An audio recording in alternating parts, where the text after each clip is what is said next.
The Bloody Society podcast presents. On this episode, blood, witches, and why we hate shifters.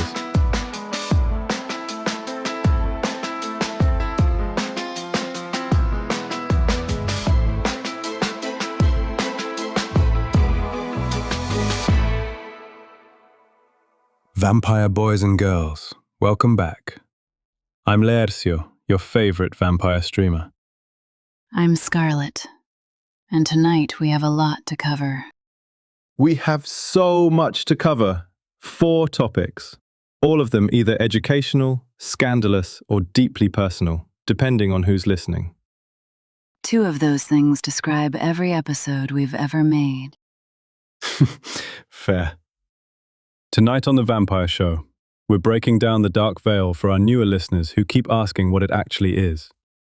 And asking in our comments every week. Bless them. We have a sighting, Ivan Lockhart, Venice, and the questions that raises are considerable. We are talking about the Deveraux Witches, specifically the heiress, Cassandra, and why the entire supernatural world cannot stop whispering about her. And finally, the shifter question. Why vampires and shifters have been at each other's throats since the beginning of recorded supernatural history. No pun intended. Pun absolutely intended. Absolutely intended. Let's begin. The Dark Veil, a primer for young vampires.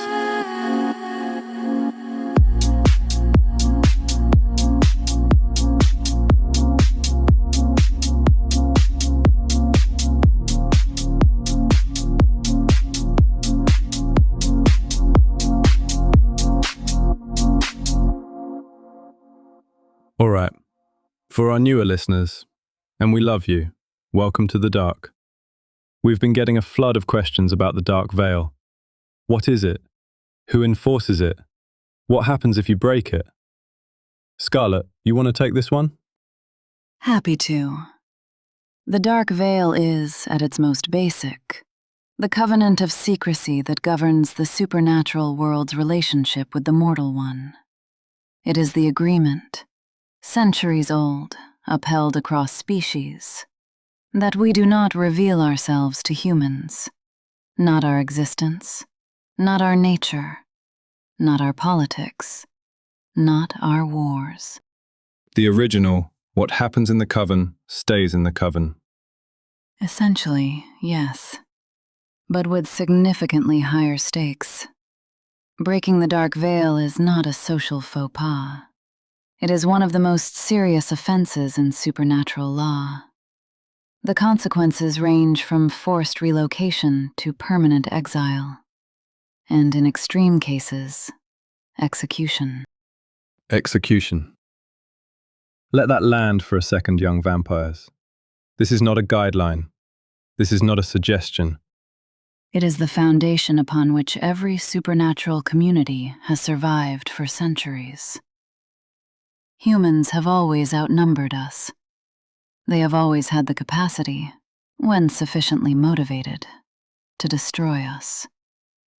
The dark veil exists because our ancestors understood that survival required invisibility.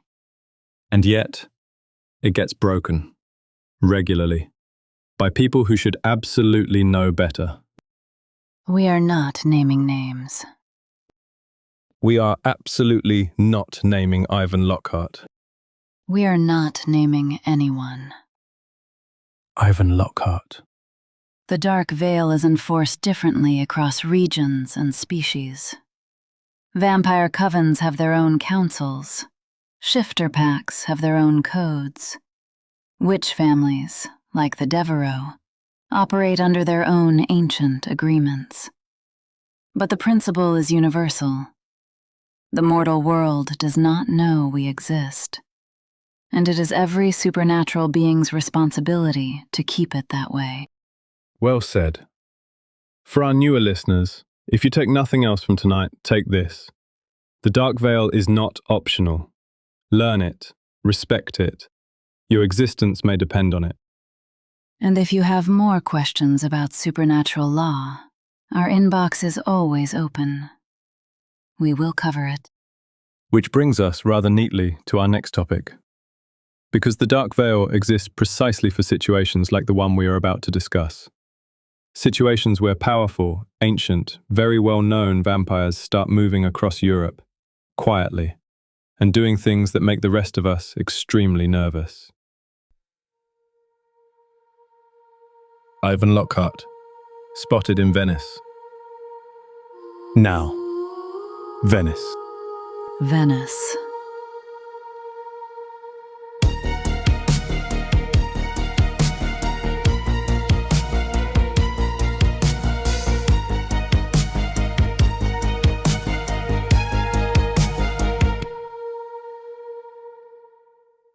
Vampire boys and girls, we have received, and I want to be precise here, multiple independent sightings. Multiple. Ivan Lockhart has been seen in Venice. Not passing through, not a brief visit. He has been seen in Venice with what our sources describe as the Lockhart household in attendance. Which raises the obvious question. Why Venice? Why now? Ivan Lockhart is a Paris vampire to his bones. He has been Paris-based for the past few years. He does not simply relocate to Venice on a whim. No one relocates to Venice on a whim.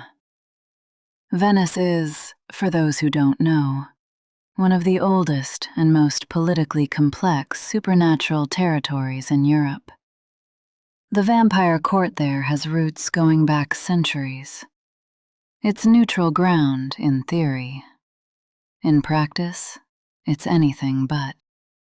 And here's where it gets interesting. Because our sources aren't just reporting a sighting, they're reporting a gathering. Ancient vampires, millenary bloodlines. The kind of assembly that doesn't happen unless something significant is at stake. There have been disturbances across Europe. Things we have been monitoring quietly for some time. Unusual incidents, fires in particular. In vampire communities. We've been getting reports. We have. And we want to be responsible about how we discuss this, because we do not have complete information, and speculation in situations like this can cause unnecessary panic. What we can say is that the timing of Ivan Lockhart's presence in Venice, alongside other very old, very powerful vampires, does not appear to be coincidental. Vampire boys and girls. If you have information about unusual incidents in your territory, fires, disappearances, anything that feels wrong, you can reach us, anonymously, always. As for Ivan specifically, we reached out. Predictably, no response. Though at this point, I'm beginning to think his silence is its own kind of communication. Ivan Lockhart communicates through selective absence. It's a very specific brand. It is remarkably effective. Whatever is drawing the Lockhart household to Venice, we are watching. And we will report as we know more. Stay alert, darlings. Something is moving in the dark. And speaking of things moving quietly in the dark, there is another name that keeps surfacing in every conversation we have been having with our sources. Every single one, without exception. Is it the name I think it is? It depends on what you're thinking. The Deveraux Witches, the mystery of Cassandra.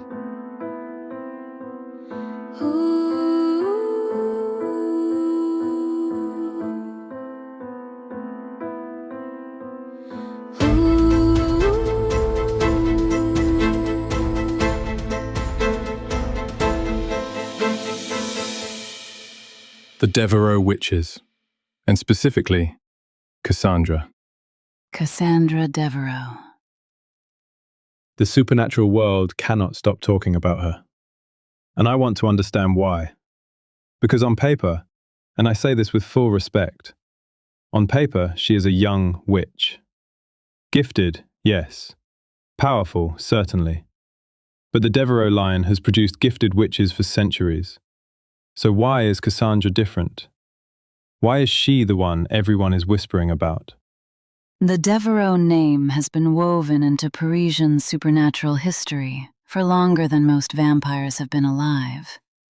That alone should tell you something. Their magic is generational.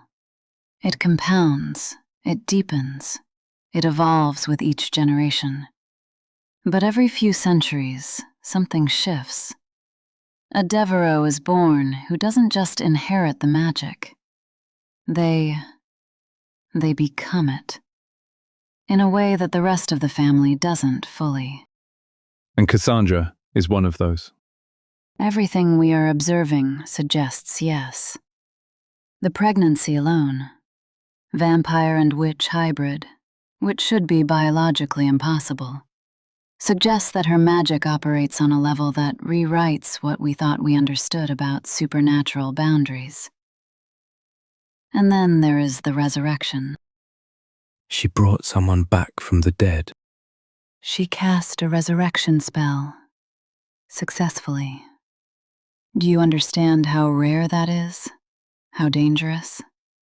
Resurrection magic is considered one of the most forbidden branches of witchcraft, precisely because the cost is almost always catastrophic. Cassandra Deveraux did it, walked away, and is currently 6 months pregnant. That woman is built different. She really is. And the whispers we're hearing. Vampire boys and girls. The witch world is not quiet about this. There are factions paying very close attention to Cassandra Deveraux right now. Some out of admiration. Some out of something that looks more like calculation. Power of that magnitude attracts interest, not all of it benevolent. The Deveraux family has always been a political force in the magical world. With Cassandra, that force has become something different, something older. And people who deal in power have taken notice. Cassandra, if you are somehow listening to this, which, knowing your household's relationship with our show, is entirely possible, we are rooting for you. Entirely, completely, and without reservation. Without reservation. You know what's interesting? We've spent this entire episode talking about power. The Dark Veil, power and the rules that govern it. Venice, power and the threat to it. Cassandra, power that nobody fully understands yet. And our next topic? Also about power. Specifically, about two kinds of power that have never, in all of recorded supernatural history, agreed on anything. I'm so ready for this one. Let's go. Shifters. Why vampires hate them so much.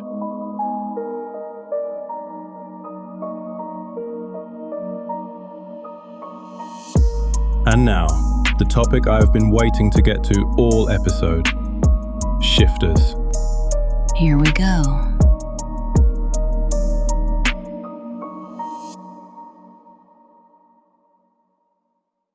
Why do vampires hate shifters so much? Hate is such a strong word. Scarlet. I have met vampires who would rather spend an evening with a mortal hunter than share a room with a bear shifter. Hate is an accurate word. Let's break this down, because it's not simple. It never is when centuries of history are involved. At the most fundamental level, vampires and shifters are competing apex predators operating in the same territory. We are both immortal, or near enough. We are both significantly more powerful than humans. We both require secrecy to survive. And we have, historically, very different ideas about how power should be organized and who should hold it. Vampires have courts, covens, hierarchy built on age, bloodline, source power. It's structured, political. There are rules. Shifters have packs and clans. Leadership based on physical dominance and, depending on the species, instinct as much as strategy.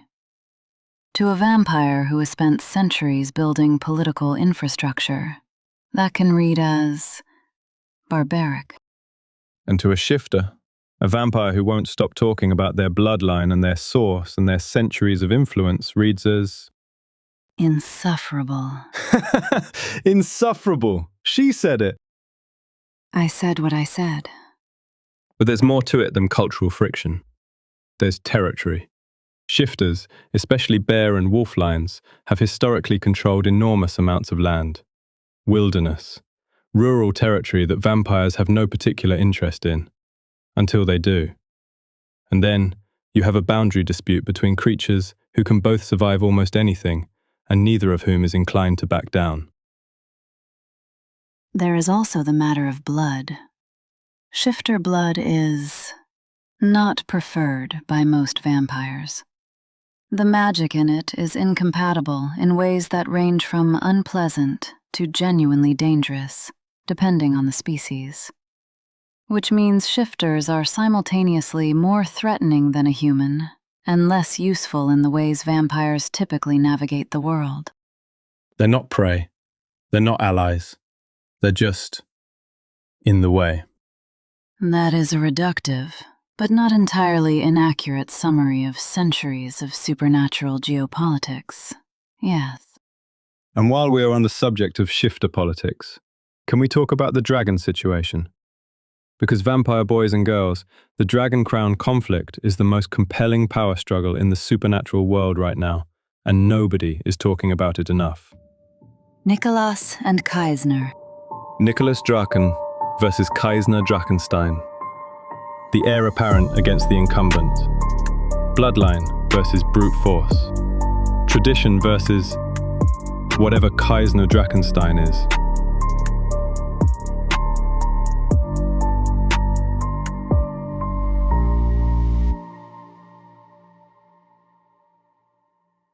Kaisner Drachenstein is a very effective leader. Scarlet. He is.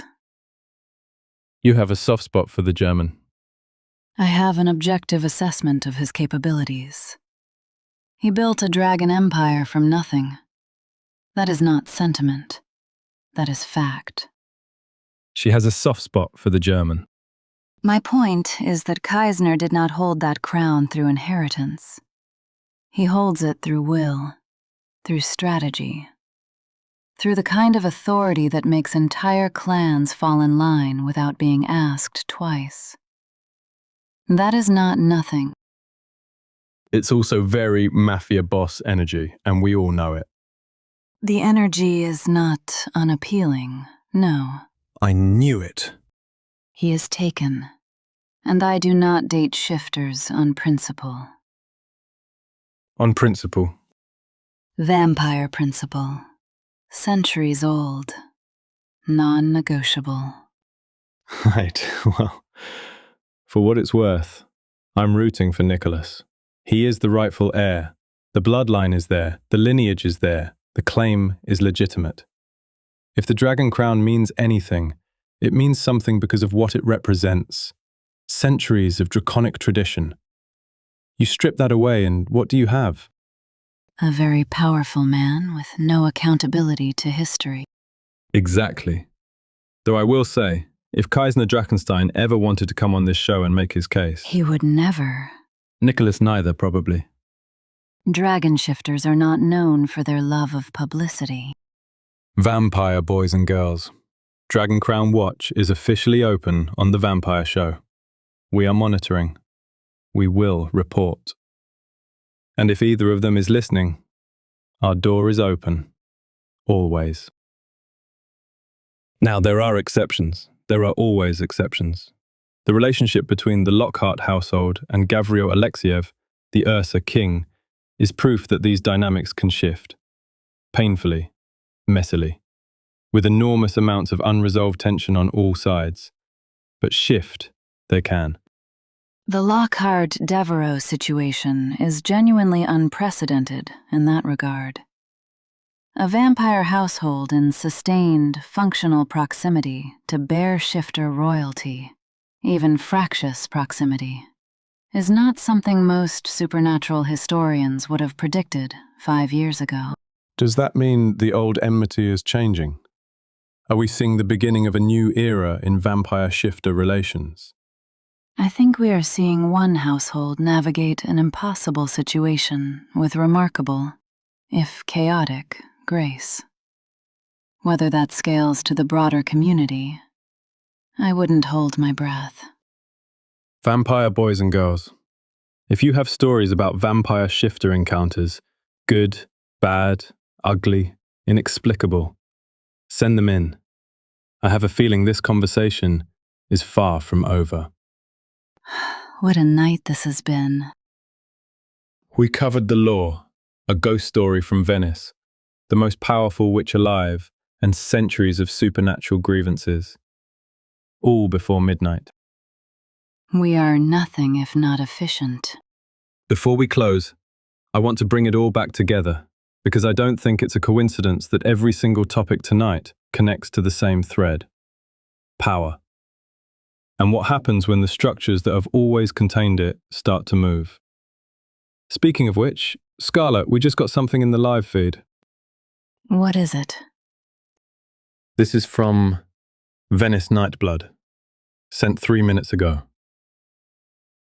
Guys, I'm at San Marco. I'm literally texting you from San Marco right now. There's a man here, tall, ancient, a presence that makes everyone around him slow down without knowing why. I didn't recognize him at first. So I pulled up the vampire archive on my phone, right there in the street, hands shaking. And it's him. It's actually him. Eric Bjorn, the skull splitter, standing in San Marco like he owns the stone it's built on. And Lockhart's with him, Ivan Lockhart. The two of them just standing there, talking. Something is happening in this city. I don't know what it is, but it's big. Vampire boys and girls, did you hear that? Say that again. Eric Bjorn, in Venice, with Ivan Lockhart. San Marco. That changes the picture considerably. Considerably is one word for it. Scarlet, for our newer listeners who may not fully understand what this means, who is Eric Bjorn? Eric Bjorn, known as the Skull Splitter, is, by every measure we have, the oldest living vampire in the known world. Turned in the Viking Age, over 1,000 years of darkness. He is not a figurehead. He is not a symbol. He is the last vampire king, the only one who has held that title without it being contested, without it being stripped, without it being inherited or appointed. He simply is, because nothing alive has ever been powerful enough to say otherwise. The last vampire king. The modern world has moved away from monarchy. Vampire courts evolved. Covens replaced kingdoms, but Eric Bjorn never stopped being what he is. He simply withdrew, watched, from a distance that made most of us believe he had no interest in the affairs of the living world anymore.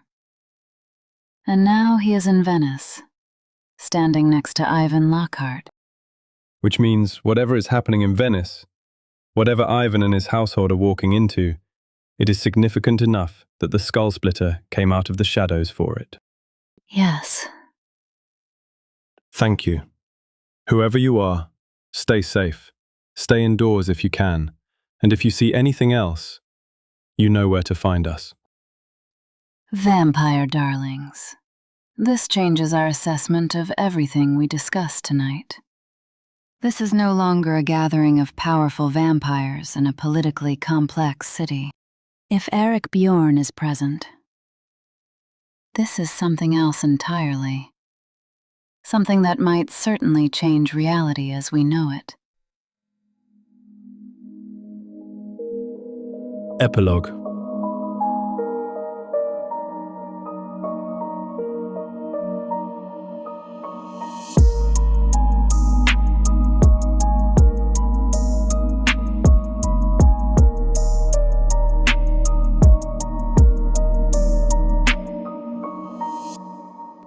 Anything keeping you up, Scarlet? Well, more than usual. Venice is keeping me up. Whatever Ivan Lockhart is doing in that city, whatever has drawn that household together in one of the most politically volatile supernatural territories in Europe, it matters. Watch Venice, vampire boys and girls. Watch it closely. Solid advice. And on that note, vampire boys and girls, that's our show for tonight. This is Laércio, your favorite vampire streamer, signing off. And this is Scarlet, spoiled brat vampire extraordinaire. You're listening to the Bloody Society podcast, transmitting for you live, kind of, from our private studio in the dark corner of the interweb. Don't miss our weekly episodes. Until next time, stay bloody gorgeous, darlings.